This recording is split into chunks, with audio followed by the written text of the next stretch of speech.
This channel does not promote any violent, harmful, or illegal activities. All content provided by this channel is meant for an educational purpose only.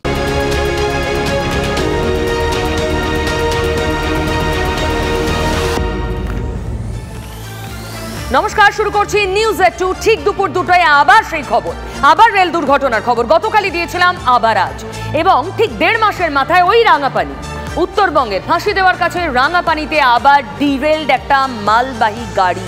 কেন বারবার এমনটা হচ্ছে, এই প্রশ্ন তো খুব স্বাভাবিকভাবেই উঠবে। স্পটে পৌঁছে গিয়েছেন আমার সহকর্মী প্রসেনজিৎ। আমি সরাসরি প্রসেনজিতের সঙ্গে কথা বলবো। একটু দেখাও ছবিটা প্রসেনজিৎ, কি অবস্থা হয়ে রয়েছে।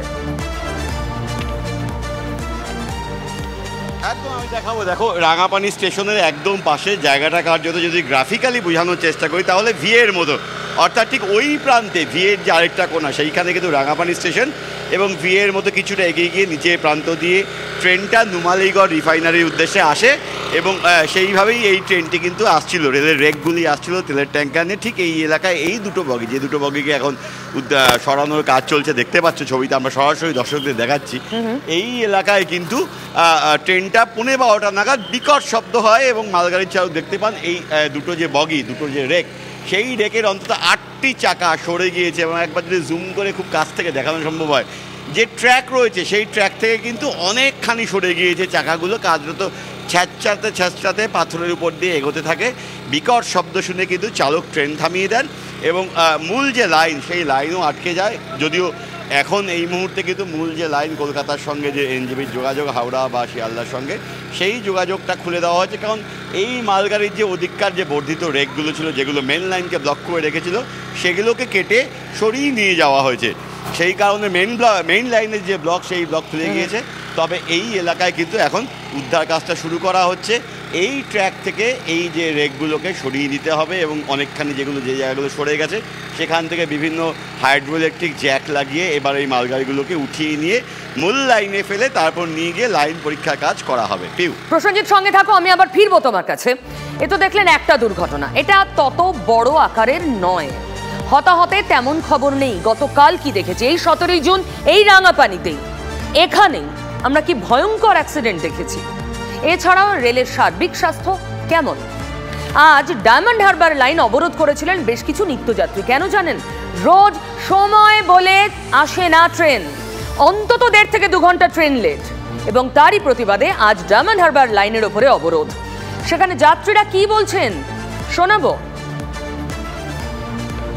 আমরা সকাল 5:30টা থেকে দাঁড়িয়ে আছি, কোনো ট্রেন যায়নি। আমরা না কাজে গেলে আমাদের পেটের ভাত হবে কি করে? আমাদের পেটের ভাত তো হবে না। দেরিতে গেলে বাবুরা বলবে তোমাদের কাজ করতে হবে না, বাড়ি চলে যাও। তাহলে আমাদের কি করবো আমরা, বলুন।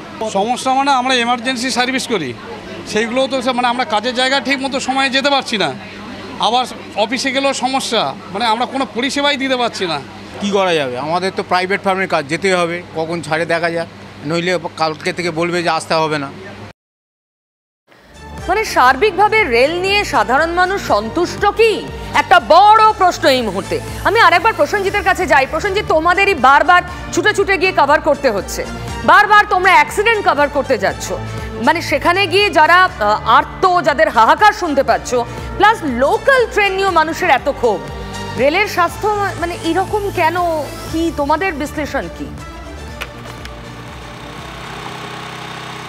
দেখো, সমন্বয়ের অভাব এবং এই যে যাত্রী সুরক্ষার প্রশ্নে যাত্রীরা মূলত লোকাল ট্রেন এবং দূরপাল্লার ট্রেনের ক্ষেত্রে দুটো জিনিস চান। এক, যাত্রী সুরক্ষা, আর নিয়মানুবর্তিতা। কারণ প্রচুর সংখ্যায় মানুষ লোকাল ট্রেনগুলোতে চেপে কিন্তু প্রতিদিন তার নিজস্ব গন্তব্যে যাতায়াত করেন, কিন্তু প্রতিদিনের ভোগান্তি এমন পর্যায়ে পৌঁছায় যে বাধ্য হয়ে ডায়মন্ড হারবার হোক, ক্যানিং হোক বা বিভিন্ন এলাকায় প্রতিদিনই বা প্রায় দিনই আমরা কিন্তু কোথাও না কোথাও যাত্রীদের খবরের কথা শুনতে পারি। কারণ ট্রেন সময় চলছে না, ঘন্টার পর ঘন্টা দাঁড়িয়ে থাকতে হচ্ছে।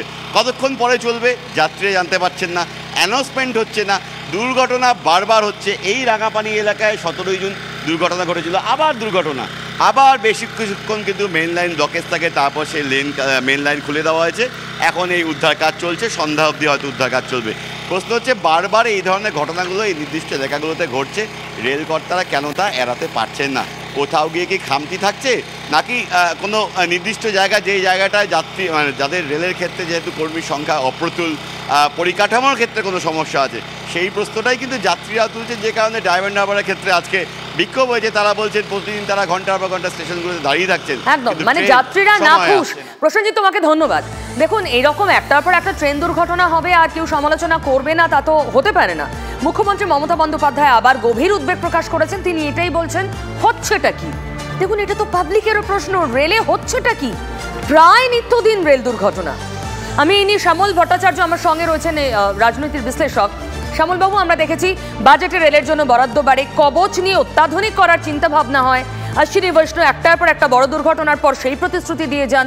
কোথাও তো এমনিতে ঘাটতি নেই, পরিষেবায় ঘাটতি কেন? পরিষ্কার বলুন। দেখুন, রেলের বাজেট এই গভর্নমেন্ট এসে বন্ধ করে দিচ্ছেন। অর্থাৎ রেলের বাজেট কোনখানে কত টাকা বরাদ্দ হবে তাই নিয়ে পার্লামেন্টে কোনো আলোচনা হয় না। আমাদের দেশ এখন এমন একটা অবস্থায় চলেছে যে বিজ্ঞান গবেষণাতে টাকা কাটা হচ্ছে, তো রেলের যে কবচ সেটাতে টাকা বন্ধ। খালি বরাদ্দ কিসে? আহমেদাবাদ টু বোম্বাই বুলেট ট্রেনে বরাদ্দ, যেন বন্দে ভারত আর ওই বুলেট ট্রেন ঠিক সময় চললে বাকি পাবলিকের যা খুশি হোক কিচ্ছু এসে যায় না রেলের লোকেদের। এবং রেলে এত লোক কম যে এক সময় ওই যে আপনারা নিজেরাই খবর করেছেন যে লোকাল ট্রেনের ড্রাইভার যারা আছেন, পাইলট যে আর কি, বা গার্ড, তাদের পরপর ডিউটি করতে হচ্ছে, এমন যে তারা প্রয়োজনীয় বিশ্রামটা পাচ্ছেন না। এই অবস্থায় এটাই হবে। এবং এরা বিশ্বাস করেন, এই দলটা, যে একজনের নাম যদি রেল লাইনের স্লিপারগুলোর উপর লিখে দেওয়া যায় তাহলে কিছু হবে না, কারণ তিনি আছেন মানে মুশকিল নেই। এই তো তাদের স্লোগান। কাজেই তারা ওই কবচ বা কি এগুলোর কোনো গুরুত্বই তাদের কাছে নেই। আপনি বলছেন খরচ হচ্ছে, বরাদ্দ হচ্ছে, কিন্তু ঠিক যেখানে প্রয়োজন সেখানে নয়, এদিক ওদিক অনেক টাকা বাড়তি খরচ হচ্ছে, যা না হলেও হয়, যেটা কসমেটিক।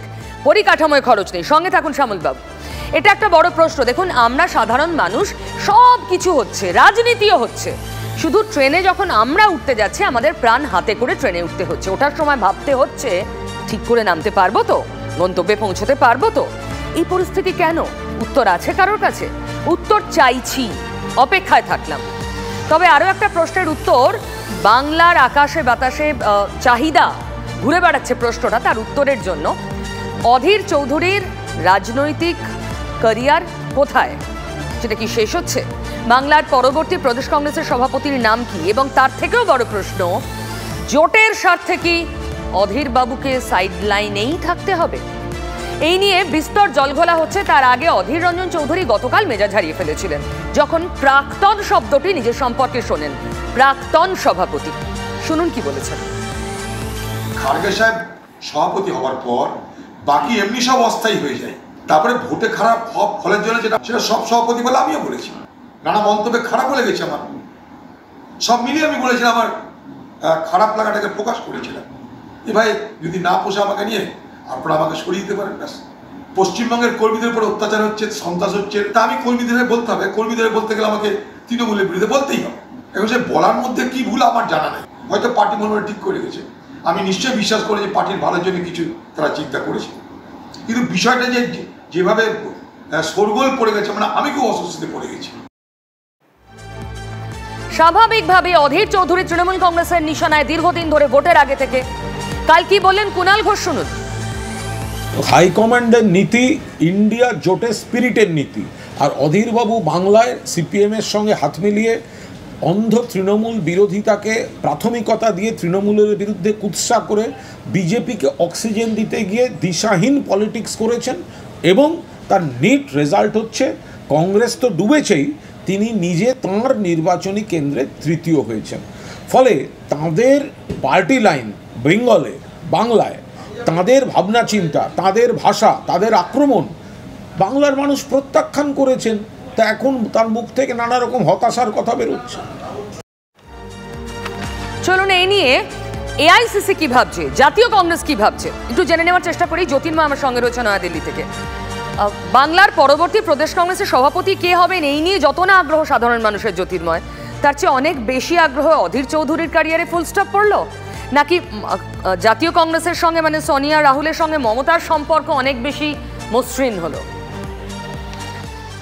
দেখো, অধীর চৌধুরীর কেরিয়ারে ফুলস্টপ পড়ছে কিনা তার সময়ই বলবে, কারণ এই মুহূর্তে দাঁড়িয়ে অধীর চৌধুরী বা কংগ্রেসের অভ্যন্তরে একাংশ তারা যেটা মনে করছেন যে নির্বাচনের পরাজয় তা নির্বাচনের লড়াইয়ের একটা অঙ্গ। এর পাশাপাশি যেটা গুরুত্বপূর্ণ বিষয় তা হচ্ছে তিনি দীর্ঘদিন ধরে প্রদেশ সভাপতি রয়েছেন এবং যে কোনো নির্বাচনের পরাজয়ের পরে প্রদেশ সভাপতি যে কোনো রাজনৈতিক দলই হোক না কেন, অর্থাৎ যিনি রাজ্যের দায়িত্বে থাকেন তিনি পদত্যাগ করতে চান। এটাই আমরা এই ছবিটাই দেখে আসতে অভ্যস্ত।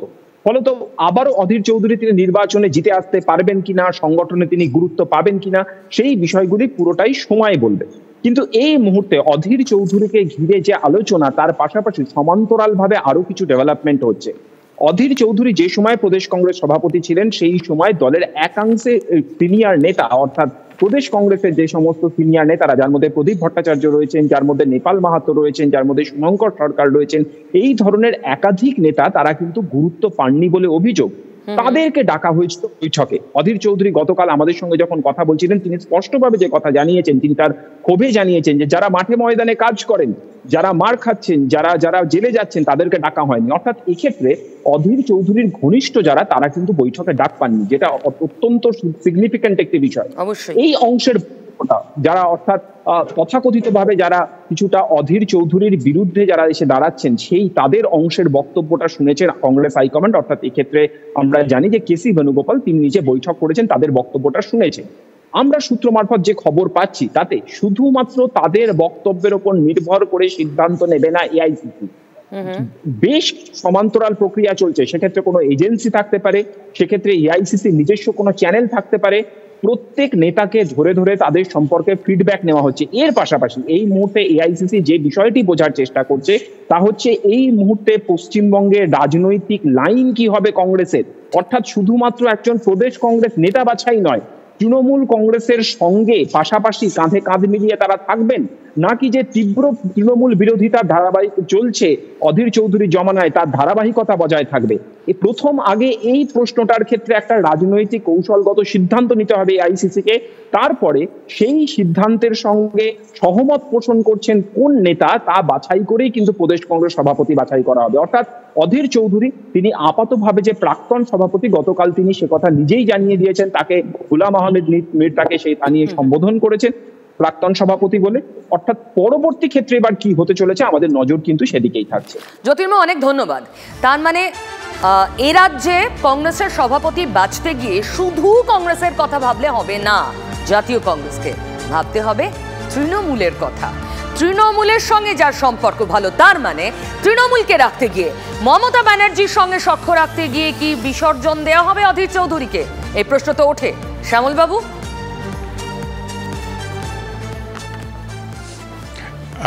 দেখুন, এটা মানতেই হবে যে অধীরবাবু যে ক্যারিশমা ছিল আগে বামফ্রন্ট আমলে, উনি বহরমপুর মিউনিসিপ্যালিটির সব সিটে জিততেন, বহরমপুর থেকে দীর্ঘদিন সাংসদ হয়েছেন এবং ওনার ওপর প্রচুর আক্রমণ হয়েছে, তা সত্ত্বেও উনি লড়াইটা করে জিতেছেন।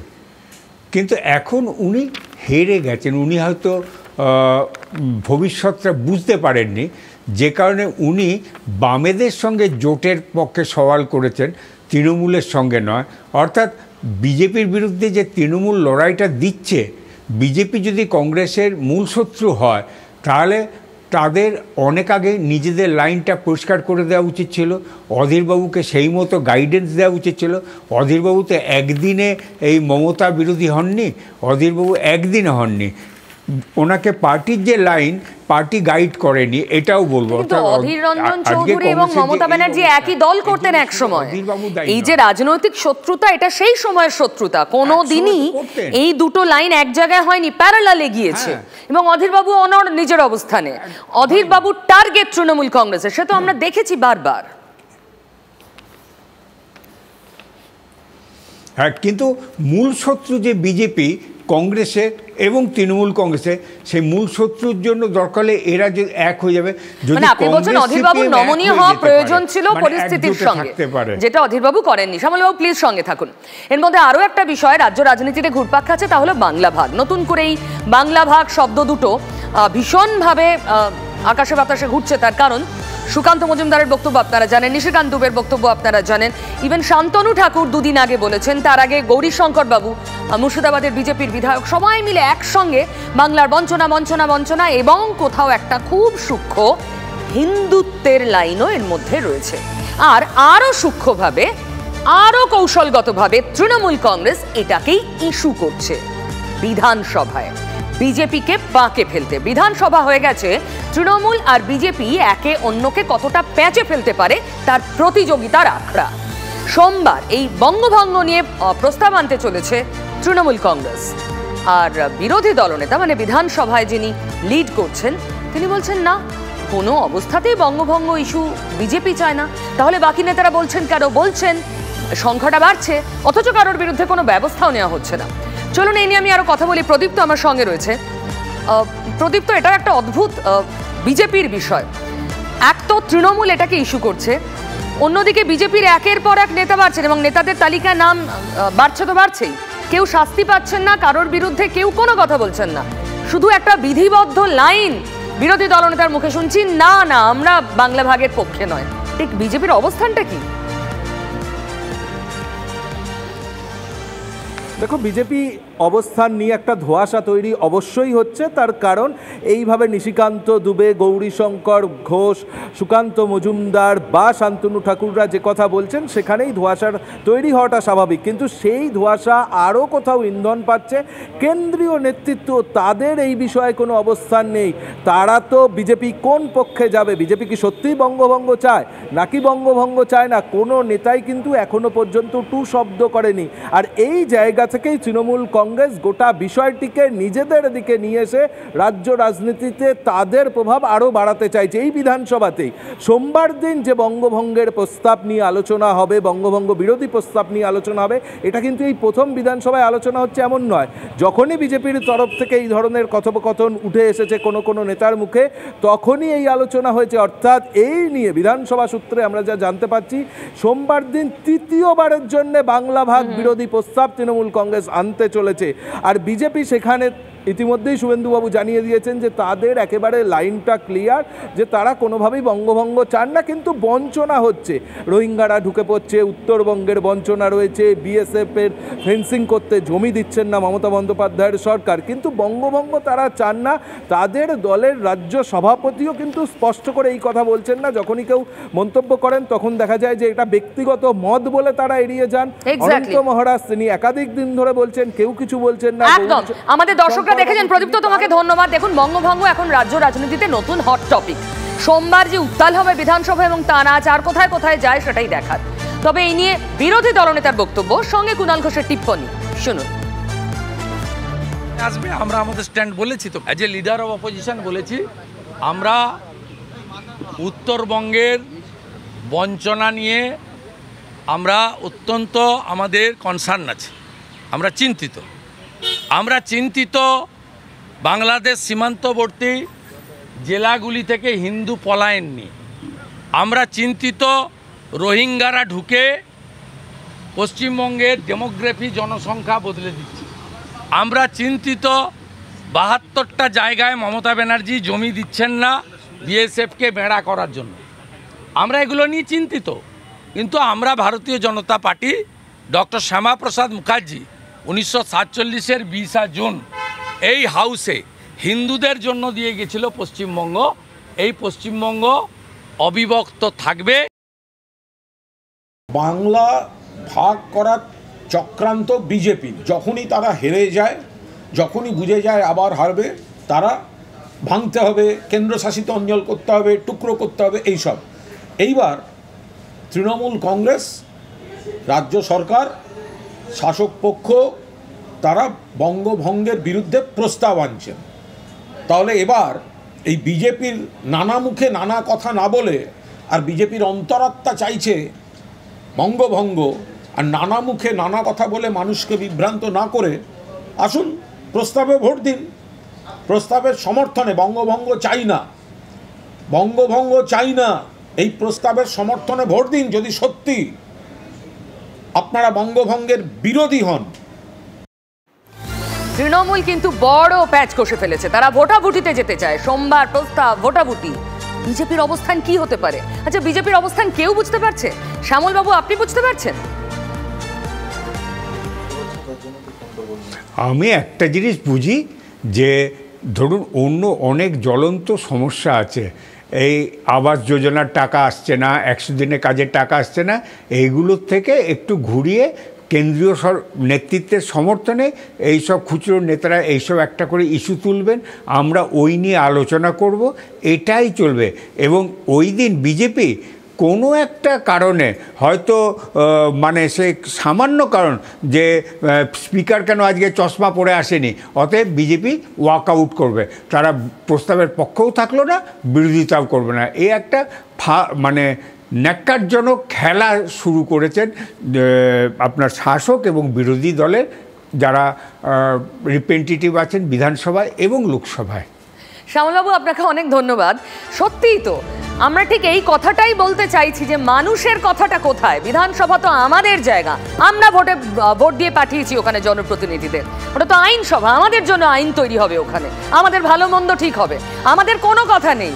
শুধু এই ধরনের ইস্যু যা উদাহরণ দিলেন শ্যামলবাবু, এর বাইরে আর কি বলবো। তবে বারিক বিশ্বাসের কথা বলে দিই, কারণ বারিক বিশ্বাসের ক্ষেত্রে আপডেট হচ্ছে, তাকে আবার ডেকে পাঠানো হয়েছে শুক্রবার সিজিও কমপ্লেক্সে। আর বারিককে আপনারা জানেন, উত্তর এবং দক্ষিণ 24 পরগনায় অন্যতম পাচার কিং এর নাম বারিক বিশ্বাস। গতকাল ম্যারাথন তল্লাশি তার বাড়ি, রাইস মিল, গ্যারাজ সব জায়গায় হয়েছে। সেই বারিককেই আবার ডেকে পাঠানো হয়েছে। সুশোভন আরও জানাতে পারবে আমাকে, বারিককে আবার ডাকা হয়েছে কেন তল্লাশির পর? কি মাথায় রয়েছে গোয়েন্দাদের? দেখো, দুটো বিষয়ের জন্য ডাকা হয়েছে। এক, যে তল্লাশি অভিযান হয়েছে প্রায় 10 থেকে 12 ঘন্টা, সেখানে বেশ কিছু ডিজিটাল এভিডেন্স, বেশ কিছু নথি এসছে, সেগুলোর একেবারে সপক্ষে তাকে জিজ্ঞাসা করা হবে, অর্থাৎ সেই সপক্ষে তিনি কথা বলবেন। যদি ঠিকঠাক হয় তাহলে কিন্তু ঠিক আছে।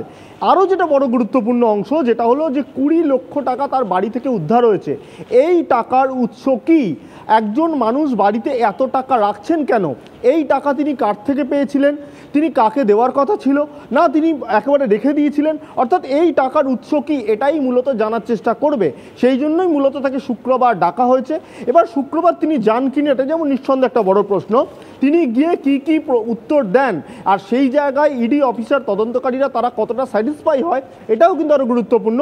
কিন্তু টাকার উৎস জানার জন্য কিন্তু ইডি মরিয়া, সেই জন্য শুক্রবার ডাকা হয়েছে বারিক। সুশোভন, তোমাকে অনেক ধন্যবাদ। এই বারিক আবার বালু ঘনিষ্ঠ, বালু মানে জ্যোতিপ্রিয় মল্লিক, রাজ্যের একসময়ের দাপুটে তৃণমূল নেতা এবং মন্ত্রী। তার ঘনিষ্ঠ, তার আশীর্বাদী হাত মাথায় রয়েছে কিনা এটাও তো জানতে চান গোয়েন্দারা। আমাদের নজর থাকবে। তবে একই সঙ্গে একটা ভালো খবর দিয়ে শেষ করবো আজকে নিউজের 2। তাহলে টলিপাড়া আবার সচল হলো, লাইট ক্যামেরা অ্যাকশন চালু হয়ে গেল। সেই ছবিটাও একটু দেখিয়ে দেবো আপনাদের। সকাল থেকে আবার ছন্দে ফিরেছে স্টুডিও পাড়া, আজ থেকেই শুটিং শুরু। আপনারা জানেন গতকাল নবান্নে মুখ্যমন্ত্রীর সঙ্গে বৈঠক হয়েছে ডিরেক্টরস গিল্ডের, এবং একই সঙ্গে অরূপ বিশ্বাস সেখানে ছিলেন। অভিনেতা দেব যা বলেছেন তাতে ওখান থেকেই ফেডারেশনের সঙ্গে ফোনে কথাবার্তা হয়, যার ফলে মুখ্যমন্ত্রীর মধ্যস্থতায় বা হস্তক্ষেপে আবার সচল হলো টলিপাড়া বলাই যায়। শেষ করছে নিউজের 2, সঙ্গে থাকুন।